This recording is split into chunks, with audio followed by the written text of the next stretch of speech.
I'm talking about all people. We all have the Word of God inside of us written in the DNA code.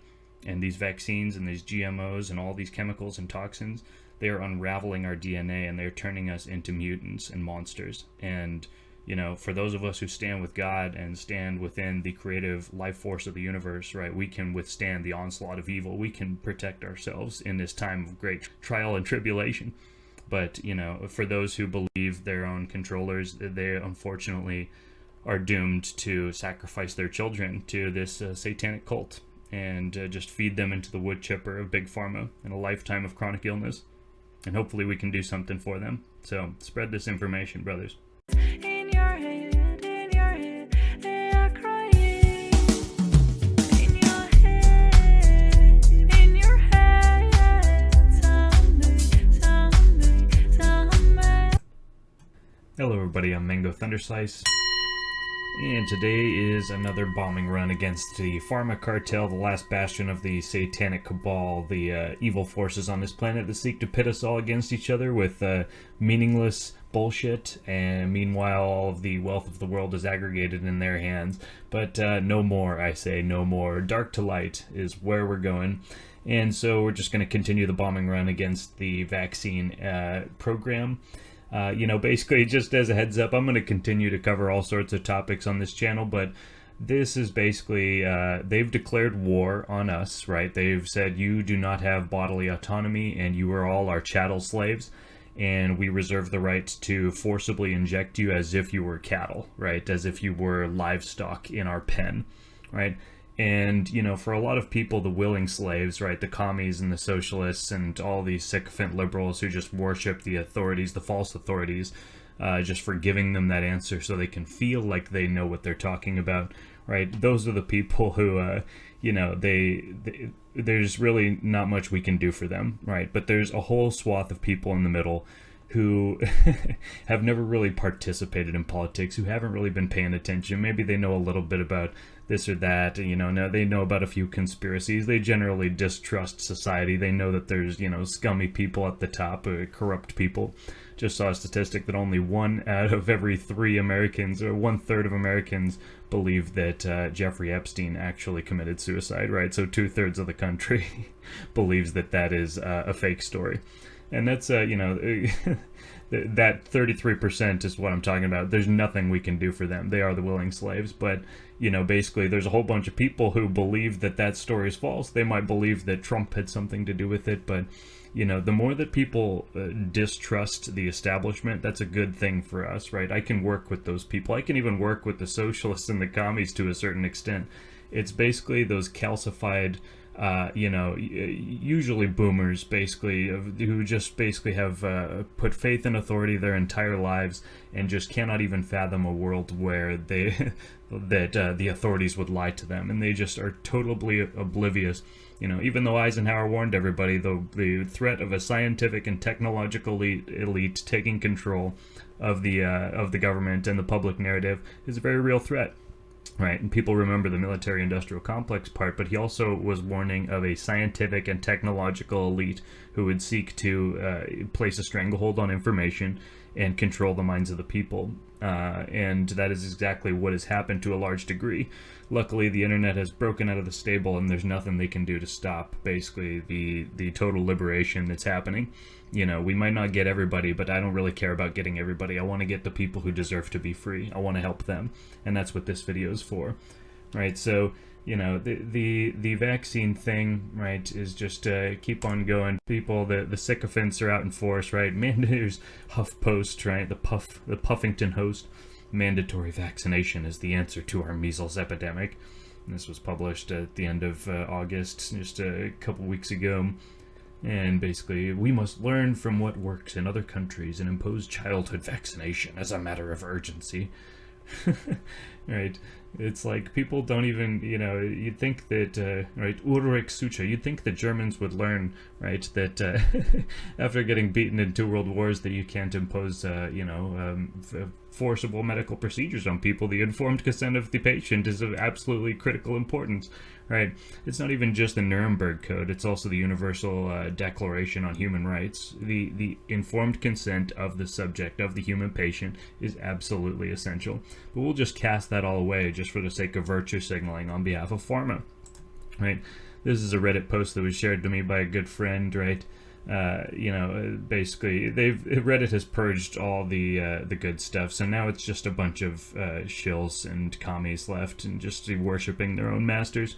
So here's this post: the anti-vax movement is effectively reversing decades of progress in disease prevention. World Health Organization no longer consider measles to be eradicated in the UK. Albania, the Czech Republic, and Greece also have lost their measles-free status. And there's just a whole swath of just sycophants down here. Oh, that's retarded. Basically I shared some, the information that, the CDC vaccine schedule is 14,660 times more likely to cause severe harm or death than all vaccine preventable diseases combined, per World Health Organization info sheets. And some guy asked for the source. I gave it to him. No response. It's basically just listen to some of these people. As a species, we are currently outpacing natural selection, idiots essentially standing on the shoulders of giants. I don't know what the solution is. Anti-vax people are essentially part of a religious cult. They think their feelings are worth the same as actual medical research. They are also like flat earthers. They think they're clever, only they have noticed the conspiracy. They are sticking it to the man. Fucking idiots. Well, yeah, there are many fucking idiots all over the place. I would agree, Monkey, except you are one of them. And it's funny that he mentions the religious cult, right? Because this whole article, it's always the same talking points in every single pro-vaccine media puff piece that you see out there. It's literally always the same talking points about Andy Wakefield and how he was discredited, which he wasn't, but they say he lost his license to practice, and so he's discredited. And basically that was the end of it. And CDC says there's no connection, and so that's basically the edict of the high church, of the high priest, right? Because of course the chief scientist of data analysis in that study came out and said we omitted statistically significant data, right? Black boy children are 7 times more likely to get autism with the MMR in a certain age range as opposed to delaying it. Right, they absolutely committed medical fraud, and again, it's not like the janitor came and saw the documents. This was the head guy of data analysis, Dr. William Thompson, and of course the vaccine cultists. They'll just hand wave that away, like meh, meh, meh, meh, meh. Well, I looked through the documents, and the documents, they didn't say that the CDC is committing fraud, so they weren't committing fraud. It's like, there's what's his name, Brian Hooker, Dr. Brian Hooker. He went through and basically ran another analysis on that same data and showed essentially verified what Dr. William Thompson was talking about. And they'll hand wave that away. They'll hand wave away anything that doesn't already conform to their beliefs. So again, it's very ironic, the people, the vaccine cultists, calling their opponents the anti-vaxxers, just a bunch of illiterate retards. Because, honestly, the average anti-vaxxer, quote unquote, knows more about medical science today than the average doctor in a lot of different ways. Not to say that the doctor doesn't know a lot within his own trained specialization. I'm not, trying to cast down doctors ignorantly, but I'm saying that they are so specialized and they're highly trained technicians by an industry which basically has trained them to dispense the products that the industry is making, right? The American Medical Association is the Rockefellers, right? Again, the Rockefellers are Standard Oil and all the rest of it. Most of these drugs are made from oil, right? And their whole premise of you think Rockefeller was really a man who built his business on the goodwill of mankind and just creating solutions that, allowed people to be sovereign? No, he was all about getting people addicted, right? Oil itself is an addiction, I may not believe in the global warming, nonsense and hoax and fakery, But I'm all about using effective forms of energy. And what Tesla tried to do was to use basically the true knowledge of the ether and the electric field of the planet, right? The telluric current moving within the earth to bring prosperity to everyone. And they were like, what? I don't think so, Mr. Nikola Tesla. And, basically, again, we're still on the fossil fuel paradigm. It's because we're addicted. They want us addicted, just like opiates and opioids, just like, having a population of lobotomized idiots. They're constantly just consuming pharmaceuticals. They're just cattle, right? And again, the vaccines just keep, people in that state of constant autoimmunity, right? You have these foreign particles inside of your body, and they're basically just your body keeps attacking itself because you've injected foreign material, aborted fetal cells. They'll deny the ignorant doctors will deny that. It's absolutely true, and it's been admitted by Dr. Stanley Plotkin, the father of vaccines, right? It's not even up for debate anymore. Aborted fetal cells are in vaccines, and that's just one of the things in them that is just horrifying and disgusting. And you start to look a little deeper, and this is why they're pushing so hard with all this bullshit. Jonathan Kennedy, right? This guy, I mean, just let's see.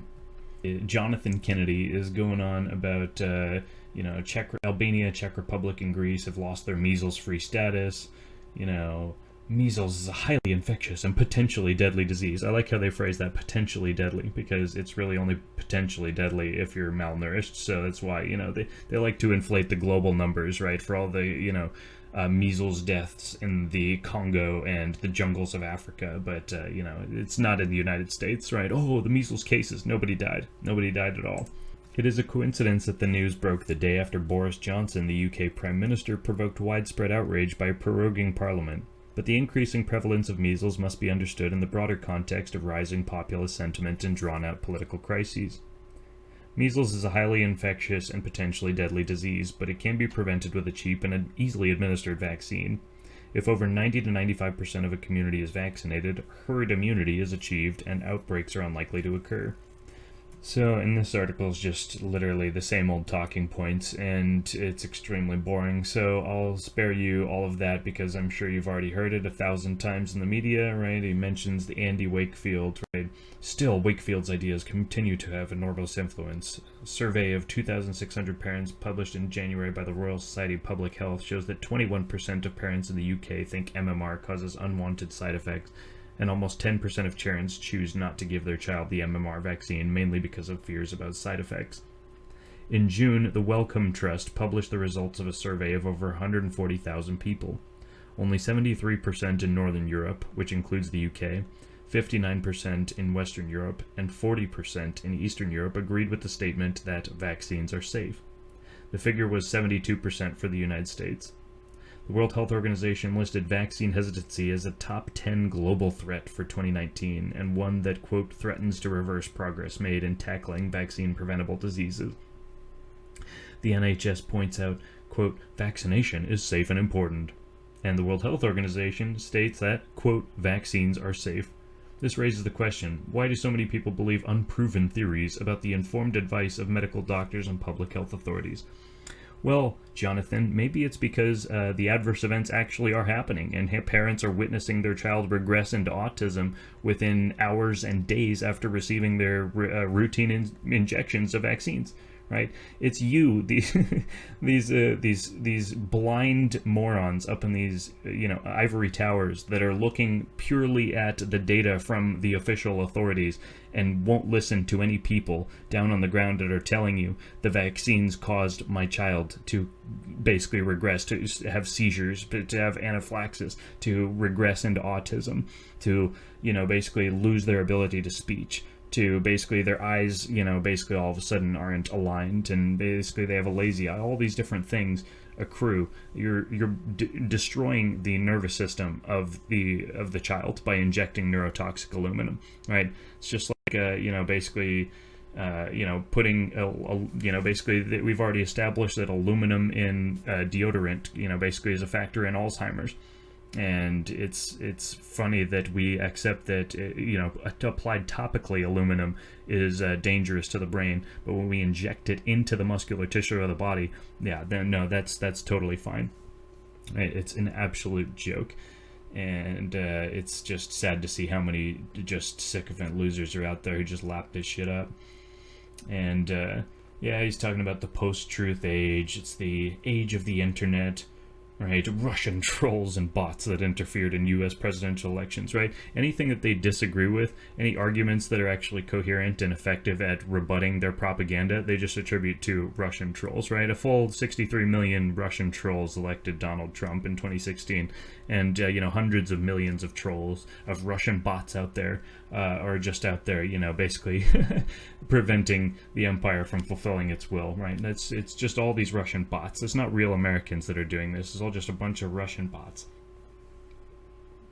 But growing vaccine hesitancy indicates a broader breakdown in trust in elites and experts that is behind Brexit and other political crises. In the run-up to the 2016 referendum, Michael Gove claimed that people have had enough of experts.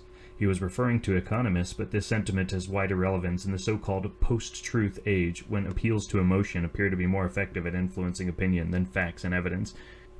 Tell that to all the commies who basically are advocating for mandatory vaccination and all the rest of this climate nonsense and gun control and the rest of it, when there's not a shred of data to support any of it, right? Including vaccination. It is purely a narrative that they have supporting all of these things, backed up by emotion, right? And you see, basically going back to the comments, none of these people on Reddit are replying in terms of data. It's all basically, oh my god, these anti-vaxxers are disgusting, horrible people, and basically they're idiots and retards, and they should be culled, right? Ironically, it's the vaccine program that is culling them. And so yeah, post-truth age, Jonathan Kennedy's talking about. And, again, he showed that basically 40% of Eastern Europe agree with the statement vaccines are safe, right? And 70, no higher than 70, mid 70% across the Western world believe that vaccines are safe. Why is that the case? If we're all just pure data and there was no reason for anybody to believe they're dangerous, why are so many people believing that? Maybe because they're actually causing harm, and you, in your mindless, lobotomized, programmed worldview from the academy, can't see it, and you won't listen to people who are telling you what's happening to their own children. He goes on, the link between populism and vaccine hesitancy can be seen when we look at individual level data. Survey results published in The Economist in 2014 showed that UKIP voters were almost 5 times more likely to believe that the MMR vaccine is unsafe. According to more recent data, which I helped The Guardian analyze, 1/3 of UKIP voters believed vaccines were unsafe, compared with 10% of Labour voters and 11% of Conservative voters. We found similar patterns throughout Europe. Supporters of right-wing populist parties were much more likely to question the safety of vaccines, right? This is a good, third-order aspect of what I'm talking about, that basically the medical cartel is the last bastion of this false authority, of the cabal, just trying to poison and kill people under the guise of helping them, and, oh, what about the children? Right, and so, right, cast it all as they're all dumb, redneck, racist Trump supporters, right? Those are the ones who are questioning vaccines.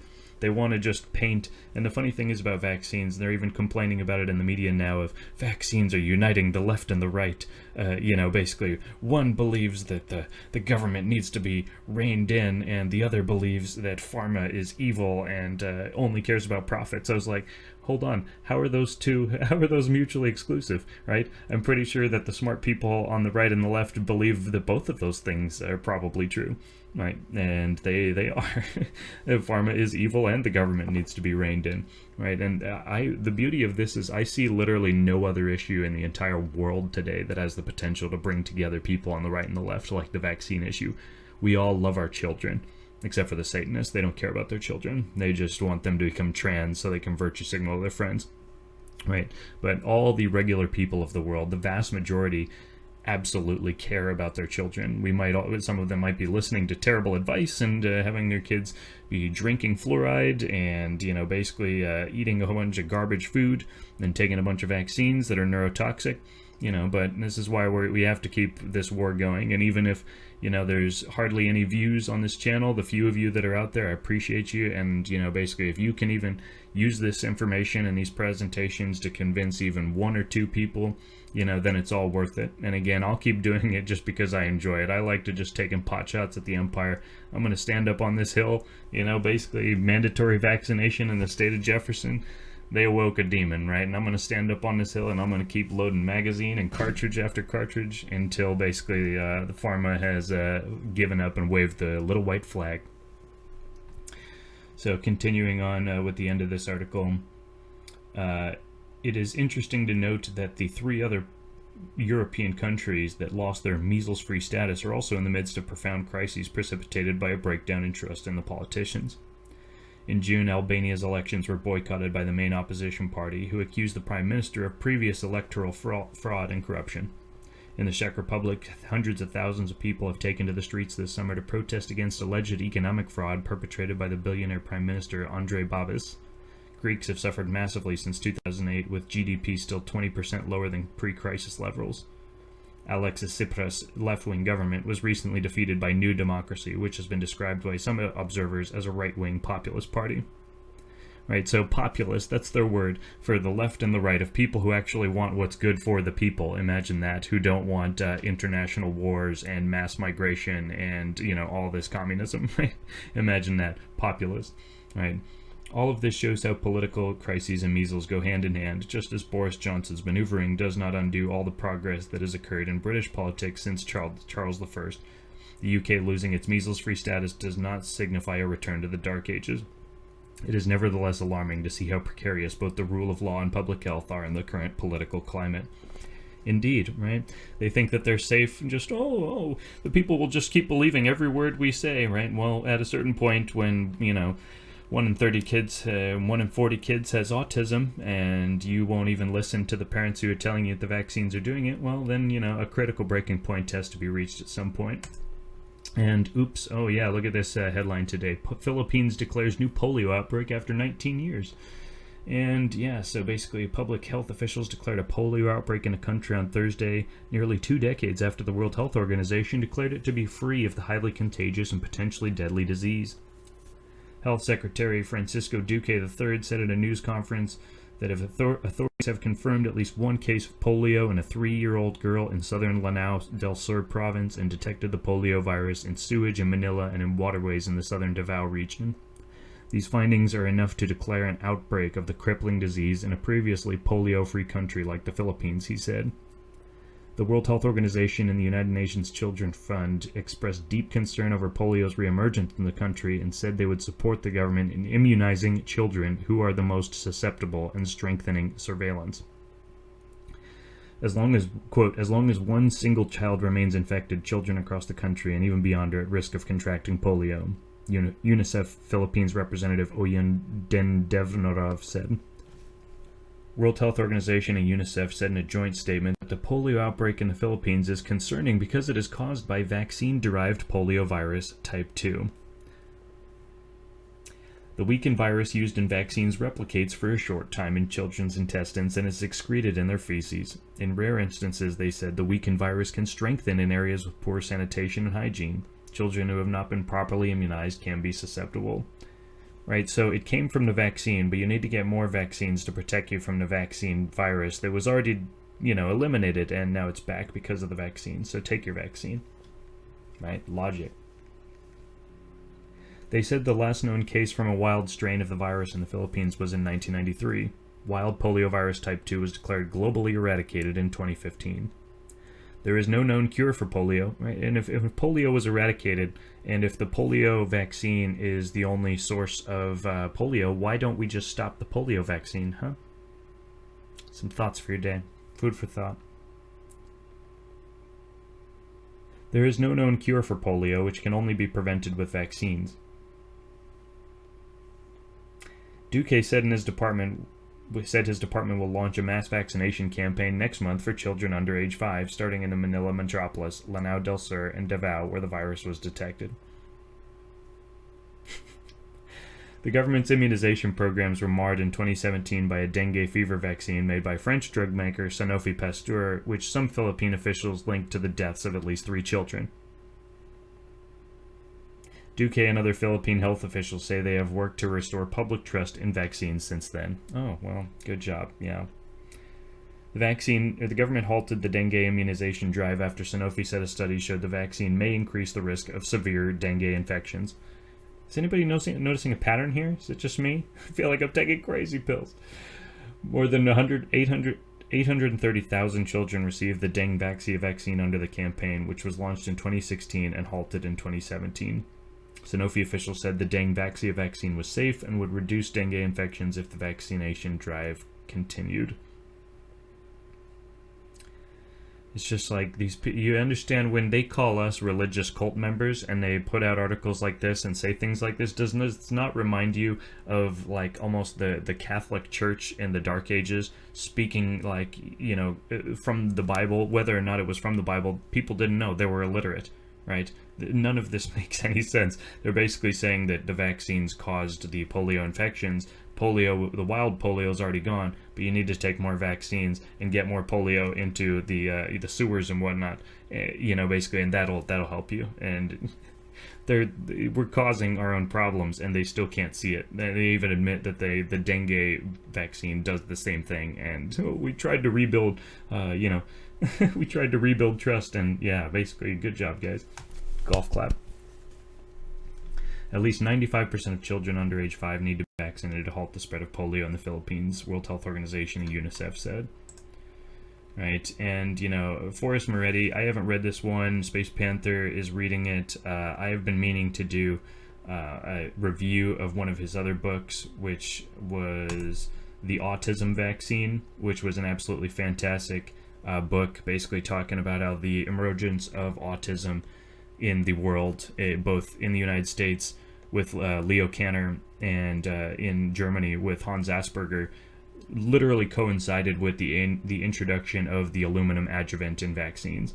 It was the same year, and basically as this aluminum adjuvant has become more prevalent, we've seen autism explode with it.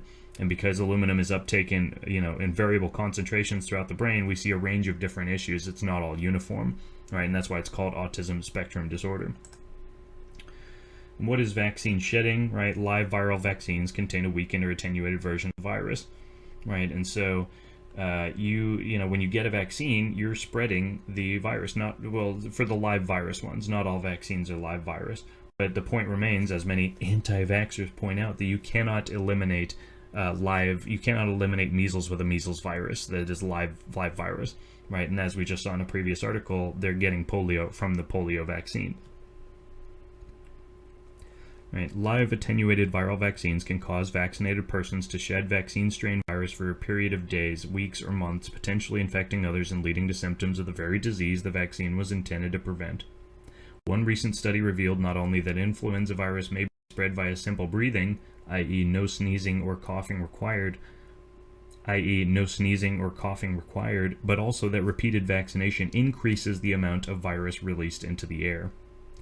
Individuals who had gotten a flu vaccination in the current and previous season had 6.3 times more aerosol shedding of influenza virus than those who had received no vaccination in those 2 seasons. Due to a lack of active surveillance and testing, there is no way to know how often vaccine strain live virus shedding and disease transmission actually occurs.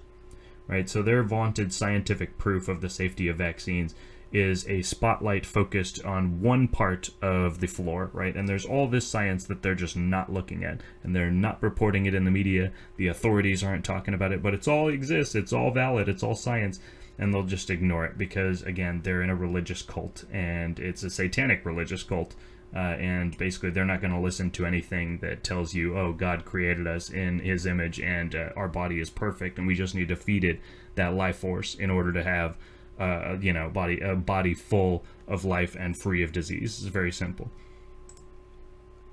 Right, Mike Cernovich, it's been nice to see at least some, people starting to put some focus on the vaccine issue. He put this poll and just showing again how the sycophant losers, so, basically they still occupy a significant part of society. It's almost 18,000 voters, and 41% of people said children should be barred from attending public schools if they are unvaccinated. 36% said no, 9% said unsure, 13% should just show the results. All right, and here's a quote from a Dr. Paul Thomas, medical doctor. I have over 13,000 children in my pediatric practice, and I have to say, as unpopular as this observation might be, my unvaccinated children are by far the healthiest. And it's true. Isla and her unvaccinated friends are far, healthier in general than her vaccinated friends. The kids who get vaccinated are always sick. They're always mucousy. They always have inflammation, and it's just a recurring set of illnesses and infections that come back. And it just, as long as you don't vaccinate and you feed your child good food, right? It's just, they don't get sick. It's that simple. CDC releases new recommendations for 2019-2020 flu season. They are now basically recommending that children ages 6 months through 8 years old who require 2 doses of their vaccine should receive their first dose as soon as it's available and receive the second no later than the end of October. So essentially they're now recommending 2 flu shots for kids as young as 6 months old, for babies as young as 6 months old, right? Because 1 flu vaccine isn't good enough. You need a second flu vaccine. And basically, they're recommending them. And now they're basically, it's mandated all the way through from 6 months through 8 years old. All right, and the flu vaccine is a total joke. Here's one of the product inserts, a picture of it. The highlighted text says, there have been no controlled trials adequately demonstrating a decrease in influenza disease after vaccination with Flulaval. All right, Flulaval is one of the flu vaccine trade names. Here's a few others. Not sure the flu vaccine works. Some vaccine manufacturers seem to agree. Just look at their product inserts. Alright, here's one. This indication is based on the immune response elicited by Fluzone high dose. There have been no controlled clinical studies demonstrating a decrease in influenza disease after vaccination with Fluzone high dose. The next one is the one we just read. Here's the third one. This indication is based on the immune response elicited by Afluria. There have been no controlled clinical studies demonstrating a decrease in influenza disease after vaccination with Afluria. The peer-reviewed medical journal The Lancet found that only 2% of non-vaccinated adults caught the flu, which means that 97.3% of them did not. Among vaccinated adults, 1.2% caught the flu. This means our big, expensive national vaccine drive will only keep 1.5 people out of 100 from catching the flu. Is it really worth it? Right, and of course, science paper accidentally admits flu shots don't work. I mean, this is, pretty common knowledge among people who aren't locked into the matrix.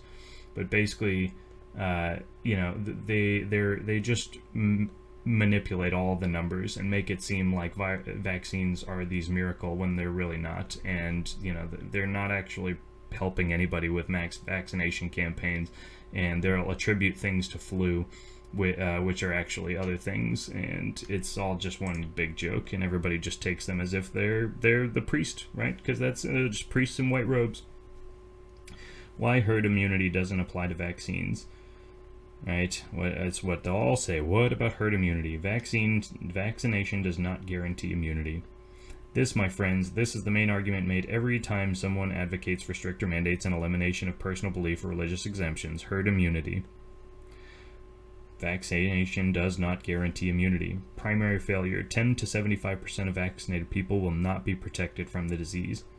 Secondary failure. All vaccines wane within about 2 to 15 years, leaving vaccinated children and adults unprotected. 100% compliance will not eliminate outbreaks. Mandates will not stop measles, influenza, mumps, or pertussis. Quote, we have to maintain 95% vaccine coverage to prevent outbreaks, they say. Translation, we need to blame the 2% of people who conscientiously opt out of some or all vaccines for the fact that we have a few dozen cases of measles in the country. Now, math is sort of my thing. I used to teach SAT math, in fact, but I know it's not everyone's. If we take 2% of those filing for exemptions and subtract it from 100% of the population, we end up with 98%, a number that is already higher than the 95% threshold they claim we need to eradicate measles. But guess what? According to scientists, measles will never be eradicated. Not ever, as in never ever. Even if 100% of the population is vaccinated for measles, it will never leave completely because of 3 reasons. Primary vaccine failure, secondary vaccine failure, and risk groups that cannot be vaccinated.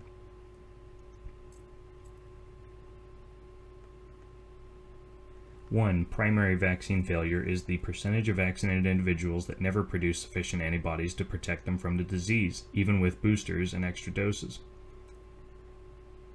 According to Dr. Gregory Poland, this is thought to be a genetic circumstance, and this number varies depending on the vaccine. For measles, it's as high as 10%, for mumps more than 15%, for pertussis near 20%. For influenza, because of mismatched strains, up to 75% of vaccinated people are unprotected. This means if you are a primary non-responder, you are walking around every day with a false sense of security, clinically unvaccinated for that particular disease. 2. Secondary vaccine failure describes a concept known as waning immunity. All vaccines wane over time. There is not a single vaccine that creates lifelong immunity. This time frame also varies depending on the vaccine. For pertussis, whooping cough, it is 2 to 3 years. For measles, around 15, and everything else is somewhere in between. So this means many of you reading this, well, probably all of you, have lost your vaccine-induced immunity for common communicable diseases. 3. Risk groups for the MMR vaccine. Groups who cannot receive the live virus vaccine because of potential harm include immunocompromised individuals, those allergic to particular components, pregnant women, and children under 1. According to Dr. Polland, this leaves a large enough segment of the population susceptible and unprotected, and such cases of measles in the vaccinated will continue to occur. So essentially, there will never be a time when we will achieve 95% immunity to measles as a population, even with complete vaccine compliance. While children's vaccination rates might be that high in school settings, adults all around them are no longer immune.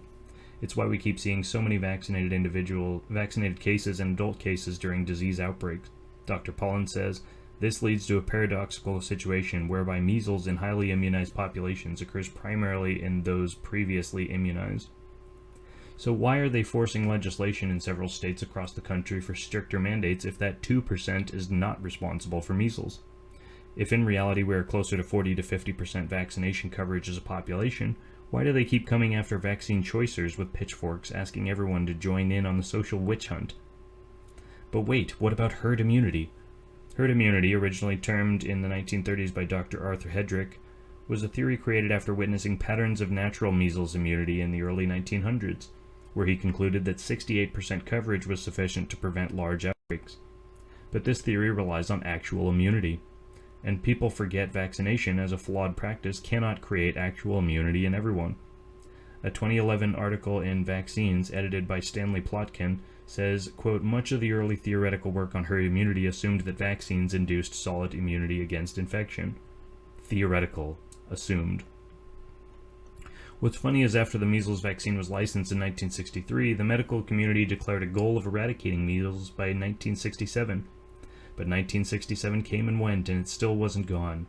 1977, 1987, 2000, the dates kept getting pushed, and the result was always the same. Meanwhile, they continued to increase the hypothesized herd immunity threshold that eventually winded up at the extremely high 95% you hear today. The reality is vaccine-induced immunity cannot create the same results that natural immunity, the real basis for the theory of the herd, can. And yet every media interview throws around the term herd immunity like it's going out of style. And please, please, please stop telling me that I should be thankful for herd immunity because it will protect my vaccine-injured child. We will never have vaccine-induced herd immunity, and it's a little late for you to try to protect my kid now, don't you think? To recap, herd immunity doesn't actually apply to vaccines. 100% compliance with vaccines will never eliminate outbreaks of diseases like measles, mumps, influenza, or pertussis. New laws to further mandate vaccines for those diseases are futile because of my last sentence. And to everyone going after anti-vaxxers because you feel they are to blame for these diseases, I suggest you redirect your anger to the manufacturers of vaccines that could not successfully recreate nature's perfect immune system. Vaccination is not the same thing as immunity. And here's a meme. Remember that time in 1983 when everyone died from infectious diseases because we didn't have sufficient vaccination rates and didn't vaccinate for even a third of the diseases that we do now? Alright, here's a chart from 1985 when the 3 vaccines, DTP, polio, and MMR were in the range of 50s to 60s as far as vaccination rates, and all the others were at 0. Alright, and the 80s were bad for some reasons, but it wasn't because everyone was dying of vaccine-preventable diseases. Right, and here's the vaccine schedule history, the number of vaccines, what these boomers think, and basically to them, vaccines were heralded as this miracle thing. Again, they all, know somebody with polio. Well, again, polio, what Forrest Moretti covers in The Moth and the Other Iron Lung, the book we went over earlier, is that basically it's a mass DDT poisoning that was causing what we're calling polio. the vaccines have increased exponentially from then. And, you know, of course, we also see autism increasing exponentially, but that's just, I'm a crazy person for pointing that out. There's no connection at all, because some scientists told us, and Andy Wakefield is discredited. Right? You know what? I really, at a certain point, it's just obvious. And when you listen to the parents who tell you, like, you know, with tears in their eyes, looking you right in the eye, that, you know, you have a beautiful daughter, please don't vaccinate her. I had a beautiful child of my own, and now they're brain damaged. Right? I'm not gonna play this game and I believe in vaccines. No, I don't believe in vaccines. I think the entire premise of vaccinology is entirely flawed. I think it's a rotten tree that needs to be cut down and burned, straight up. Autism and aluminum adjuvants in vaccines. How aluminum adjuvants in vaccines can cause autism. Great article by ICANN, and basically to break it down in short form, aluminum adjuvant injection into the body. Aluminum adjuvant particles travel into the brain by means of macrophages, right? The immune system of the body, especially when kids get vaccinated, they're crying and they're screaming and they're in a very heightened state, fight or flight, and their immune system is fired up, and these macrophages will take those aluminum particles right up to the brain. They'll say that's impossible in the current medical science, but they're completely wrong, and reality and facts and biology in the real world proves them wrong. So yeah, aluminum particles travel into the brain. Interleukin-6 production and microglial activation in the brain, which basically causes the chronic inflammation and symptoms we know as autism. All right, it is very real. This is not going anywhere. I'm not afraid of being called a wacko conspiracy nutter, because this is all absolutely 100% true, and history is on our side. And so again, I'm gonna plant my flag, my Jeffersonian flag, up at the top of this hill, and I'm going to keep loading metaphysical cartridge after cartridge, and I'm just going to keep firing information into the ether until they give up, or there's no one left willing to defend these unspeakable, you know, crimes that these monsters have committed and perpetrated on the population and the human species. You know, to hell with them all. Right? It's all basically just an industry. And it's not even just about money. People who think, oh, it's just all about the profits. No, it's not about just the profits. There's definitely huge profits, right? It's when you have an entire population of entirely, you know, just mutilated people that are worshiping their own controllers and the people who harmed them in the first place, and just, you know, chomping down those pills and eating garbage food and just, you know, degrading their DNA. And, you know, it's at a certain point where only the parents who are waking up to this now are going to produce children and grandchildren going forward into the future that actually maintain their genetic integrity. And I'm not talking about white people, black people, right? I'm talking about all people. We all have the word of God inside of us written in the DNA code. And these vaccines and these GMOs and all these chemicals and toxins, they are unraveling our DNA, and they're turning us into mutants and monsters. And, you know, for those of us who stand with God and stand within the creative life force of the universe, right, we can withstand the onslaught of evil. We can protect ourselves in this time of great trial and tribulation. But, you know, for those who believe their own controllers, they unfortunately are doomed to sacrifice their children to this satanic cult and just feed them into the wood chipper of Big Pharma and a lifetime of chronic illness. And hopefully we can do something for them. So spread this information, brothers. They must find it difficult, though, those who have taken authority as truth rather than truth as authority. Good quote from Massey. Again, all they have is a narrative.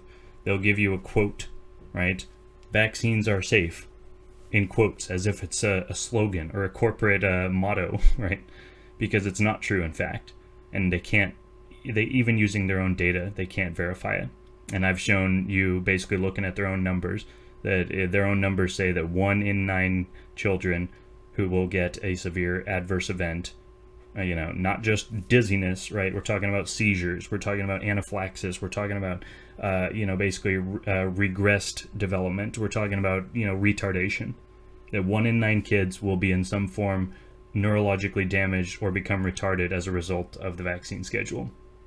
And so when people say, oh, I hope your child doesn't get measles, I'll say right back to them, I hope your child doesn't become an autism. I hope your child doesn't become retarded, you know, and it's not using that word pejoratively. I'm saying for real, I hope your child does not become retarded, because you are a sycophant, and a pathetic loser who can't actually do research but would rather just go with the herd and listen to your masters. But that's not me. And forward we will charge into the darkness. That's my video today. God bless all of you who are standing in truth against this evil empire, this satanic empire, and victory as always is near. So press forward, my brothers. I'll see you on the other side. Cheers.